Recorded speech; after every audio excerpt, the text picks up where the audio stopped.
There are moments when a simple deed or word can change someone's life forever.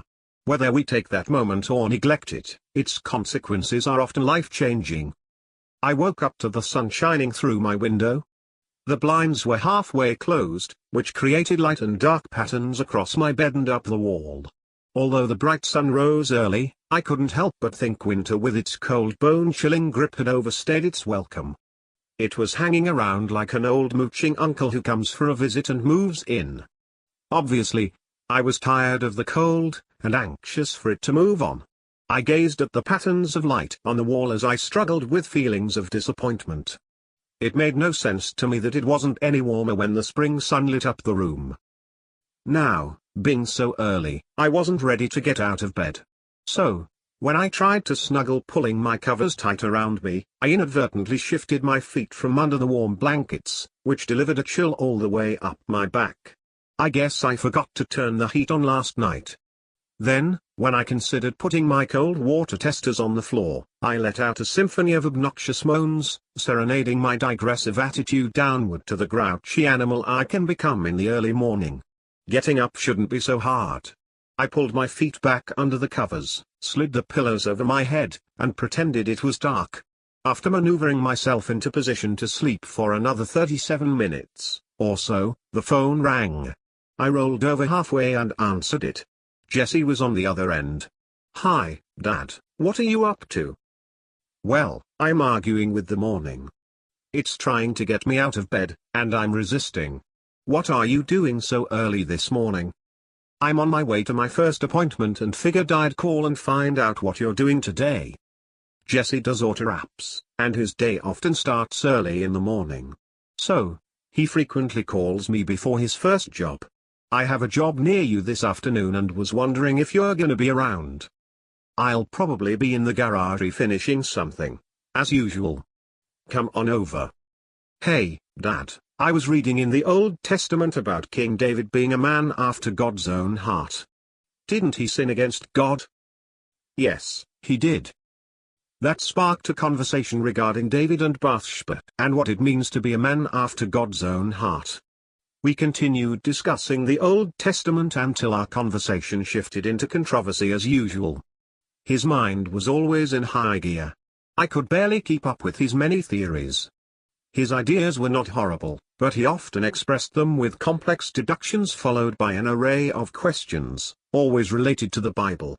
Honestly, he liked to set me up and generally became discouraged when I didn't agree with him. "Son, these disagreements don't matter. What matters is we're saved, and we need to be telling anyone who will hear us what that means." He conceded, but had to go. "Love you, Dad. Goodbye." Despite any differences I had with my children or grandchildren, the most meaningful thing in this world was their salvation. For that purpose, and through any and every debate, my heart will always stand guard for them. I took that stand because I knew God would not tolerate this helpless world much longer, and He plans to bring it to an end.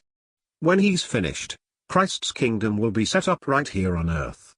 So, I intended to make sure my kids were prepared to enter that kingdom.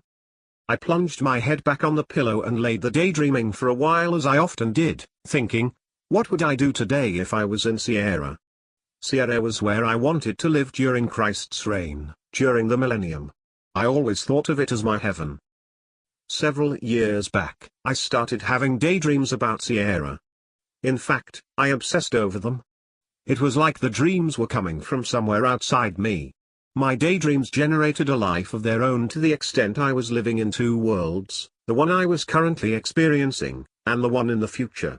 As the kingdom of God approached, I expected those kinds of things to take place, like my dreams. I knew the Spirit of God often revealed things to His children as an encouragement to hold on and figured the dreams were my revelation, my encouragement. Did Sierra exist? I had no clue. I refused to be dogmatic about it, but it inspired me to look forward to the future, my possible future in the kingdom of God. I've asked everyone who would talk to me, what they thought of the 1,000-year millennium, and what they thought of heaven itself. No one has ever described the future as I was seeing in my daydreams.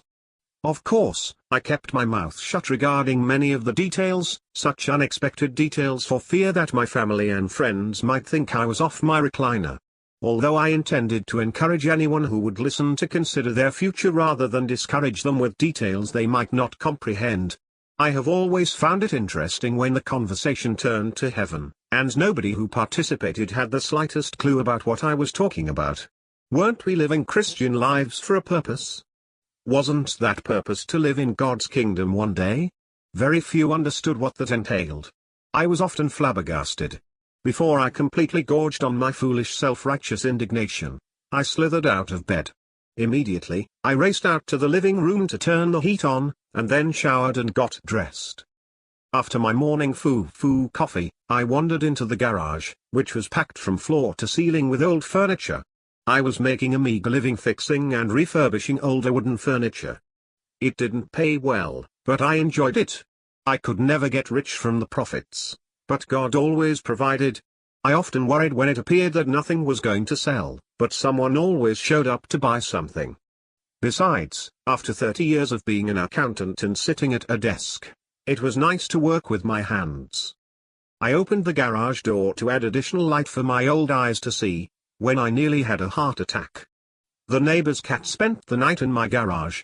She and several other cats came scurrying out as soon as I opened the door, sending me 5 feet into the air.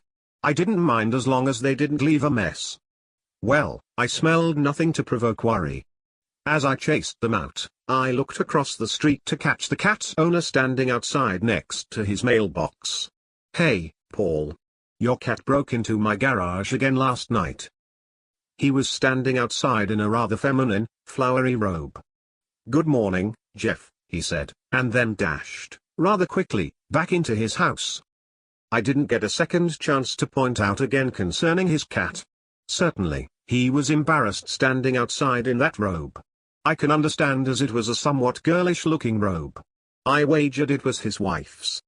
In the past, I've cornered Paul, telling him about my dreams and what lay ahead for the world. He was a Christian and generally listened to me. Although he never refuted my opinion, he never outright agreed with me either. I explained to him, I've come to believe heaven will be more common than most people realize, yet more beautiful at the same time. We will have a greater fulfillment and joy, while doing many of the same things we do here, especially during the millennium. Mortal people will go to work. They will come home, cook dinner, raise kids and live ordinary mortal lives. Yet, there will be immortal, redeemed people who will not be confined by the laws of physics as we know them. They will be more like super beings capable of anything. Poor Paul, he'd stand there patiently listening.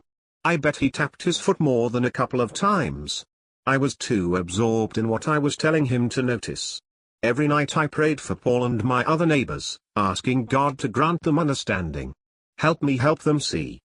Open their eyes, Lord. Perhaps I was a little overzealous.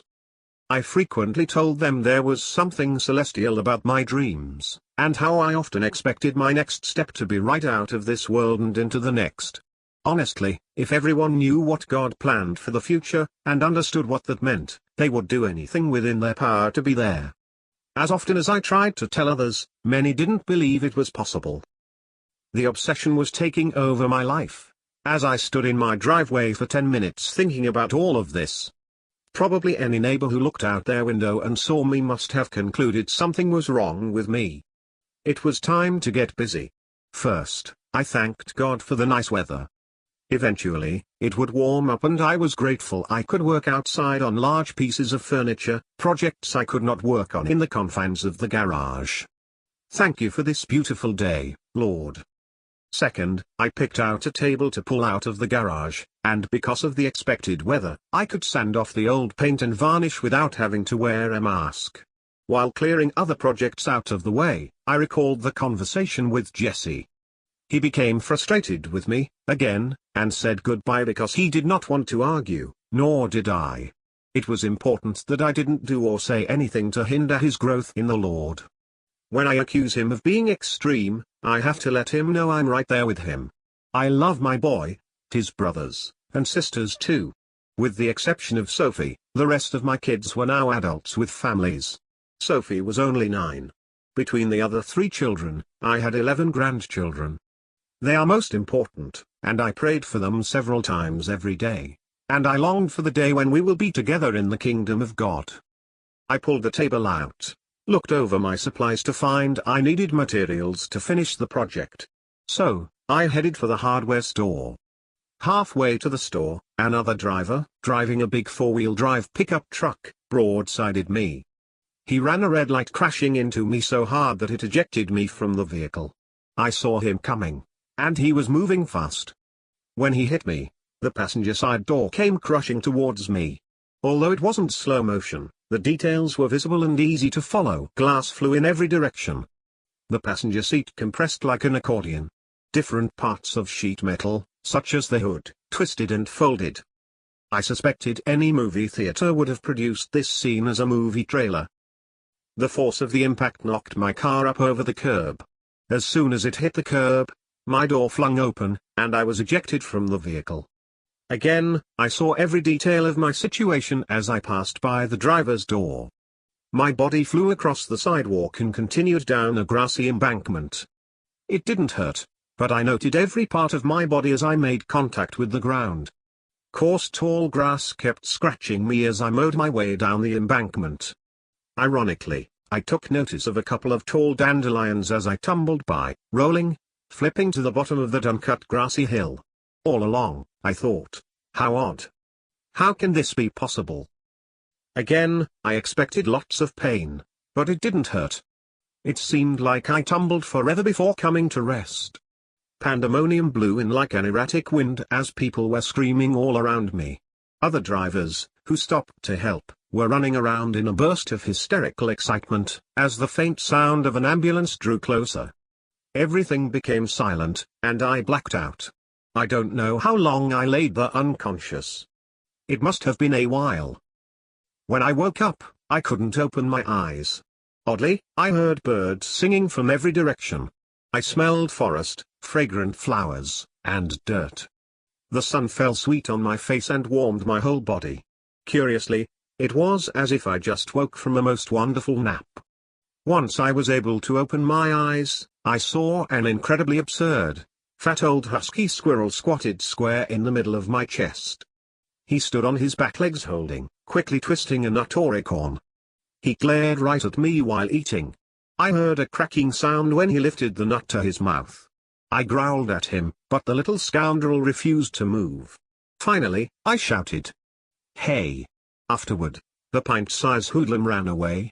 I couldn't even lift my head to see as it ran off. I'd come to rest flat on my back, and looking straight up at a magnificent blue sky. Eventually, I was able to rise up on one arm to have a look at myself. I was in one piece, thankfully, with no pain. I moved my arms, hands, legs, and feet to make sure this old carcass still worked. Once I sat up, I looked across the field where my car should have been. Seeing nothing but forest, I thought, what? How can this be? Where am I? Both cars, other traffic, the street itself was nowhere in sight. Confusion grabbed a hold of me.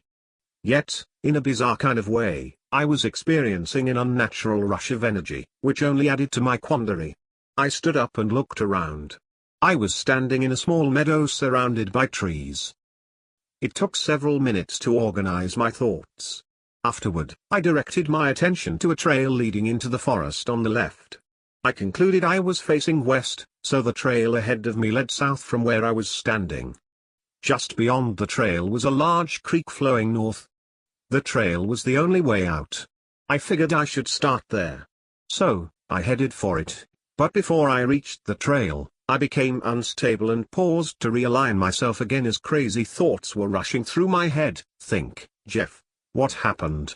I got up this morning and had my usual wrestling match getting out of bed. Halfway to the hardware store, a truck hit me. I remember. He must have hit me with considerable force, sending me to where I am, in some backwoods version of Mayberry.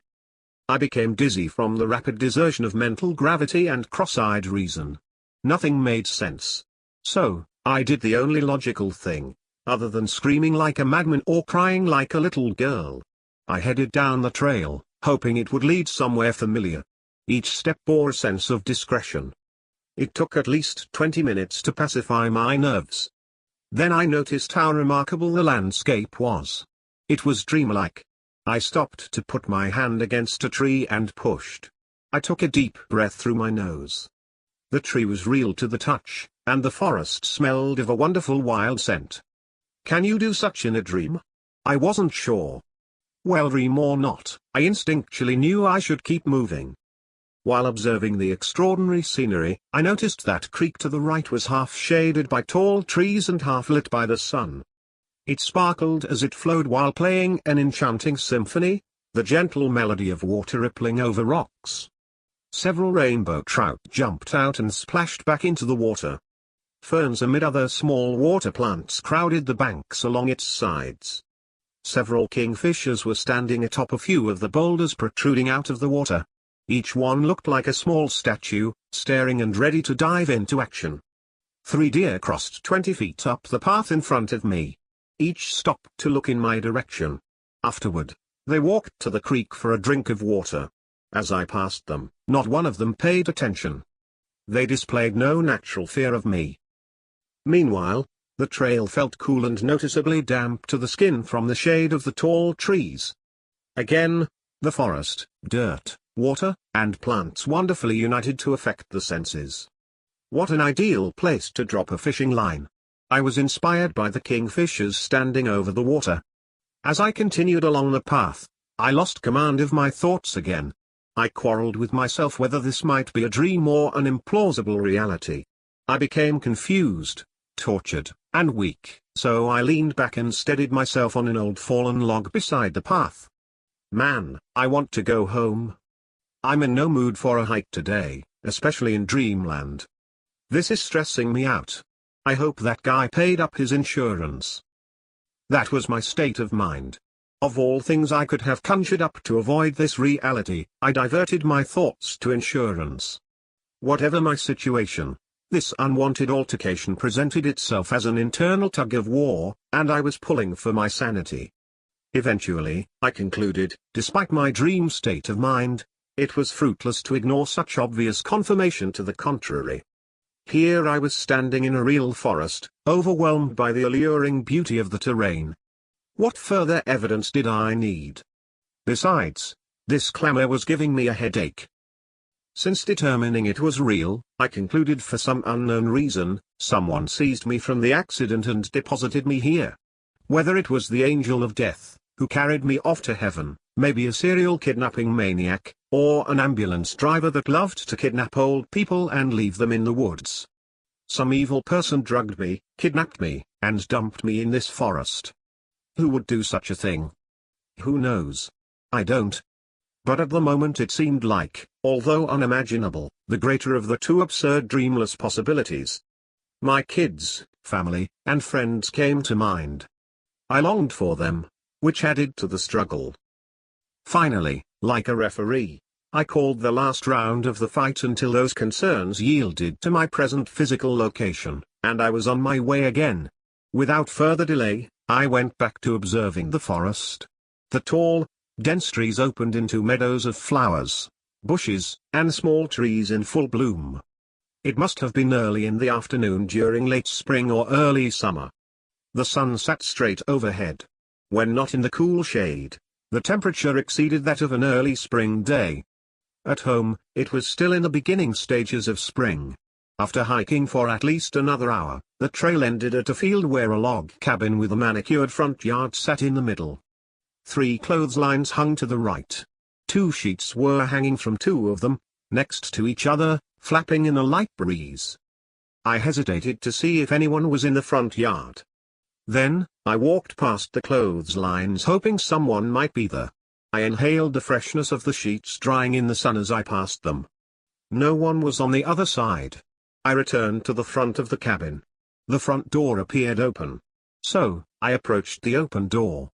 I called inside to see if anyone was home, but no one responded. I let myself in. The inside was rustic, with a stone fireplace sitting inside the door to the right. A small stack of wood sat beside it. It smelled of fresh cut wood and smoke from a recent fire. I hollered out again, but still, no one answered. A kitchen table, with a bouquet of colorful flowers placed in the middle, sat in the back before an oversized bay window looking upon the remarkable sunlit forest behind the cabin. A glass of orange juice with hot cakes was also on the table, sitting next to a jug of syrup, covered by a glass cake cover. It made my stomach growl. I kept calling out, hoping another person might answer. Silence. Just beyond the fireplace was a hall leading to 2 bedrooms. I hollered, "Is anybody here?" Again, no answer. It was creepy. Was I in the twilight zone? Another door across from the fireplace hung ajar. It led to a small dark vacant library. If it weren't for the food on the table, I would have guessed this place to be a summer cabin. I assumed the owner was close by. Perhaps they were busy out back. I expected no one would leave their breakfast uneaten on the table for long. I became uneasy. So, I went outside and sat in an old rocker on the porch to wait for their return. I saw no roads or other trails leading to the cabin. Anyone coming here had to take the same trail I did. So, I kept an eye on the path too. Across the front yard was a lake. Its water blended from green to dark blue on the other side. A beach came up to the edge of the yard where a small skiff lay tied off on its shore. The creek which accompanied the path drained from the lake 20 feet beyond the yard. You could see small ripples where it left the lake. With the exception of those ripples, the lake was smooth as glass. Until a flock of honking Canadian geese swooped in, together with 2 gorgeous white swans. It was an impressive sight. The swans were 3 times the size of the geese. They flew off 5 minutes after arriving. Rolling green forest dressed in shadow and sunlight fell all the way to the water on the other side of the lake. I saw a waterfall, white and silver, plunging in and out of the shade of that forest. This side of the lake with the path where the creek ran was still half shaded from the trees lining it.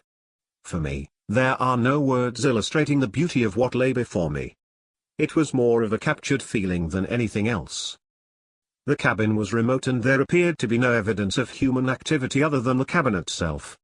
Again, except for breakfast on the table, I expected this place to be a summer vacation cabin, not a permanent home. I sat on the porch into the evening until I was certain no one would come. I returned inside and walked over to the table.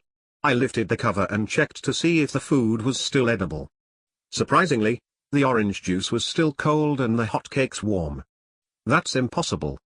I said out loud as I mentally heard the music from the Twilight Zone playing, with the announcer telling his audience of my predicament, of a cabin and an old man finding his way through the woods into the Twilight Zone.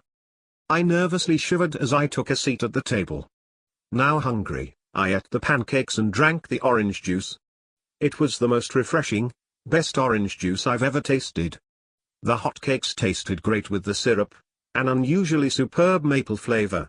I ate the breakfast for dinner despite the uneasy feeling that it might be another person's meal. After eating, I built a fire, counting on being alone for the rest of the night. I was certain no one would come so late. So, I made myself at home. The fridge in the kitchen held all kinds of goodies. I poured another glass of the orange juice and confiscated a small block of cheese, Muenster, my favorite. The fire grew warm, so I dragged a small couch from across the room. I switched the lights off and planted myself on that couch. A pillow laid at one end was big and inviting enough to put my head on. I lay down with both feet on the other end and settled in to watch the fire. Through the front window, I could tell there was a full moon. I could make out the forest trees blackened by night and defined by silver light from the moon. It was quiet except for the crackling fire and intermittent croaking sound of tree frogs calling to one another. Not even the crickets were singing. I thought again, am I dead or alive? Where am I? I devoured the cheese and juice. When finished, I twisted until I was comfortable, fell asleep next to the warm fire, and woke up early the next morning.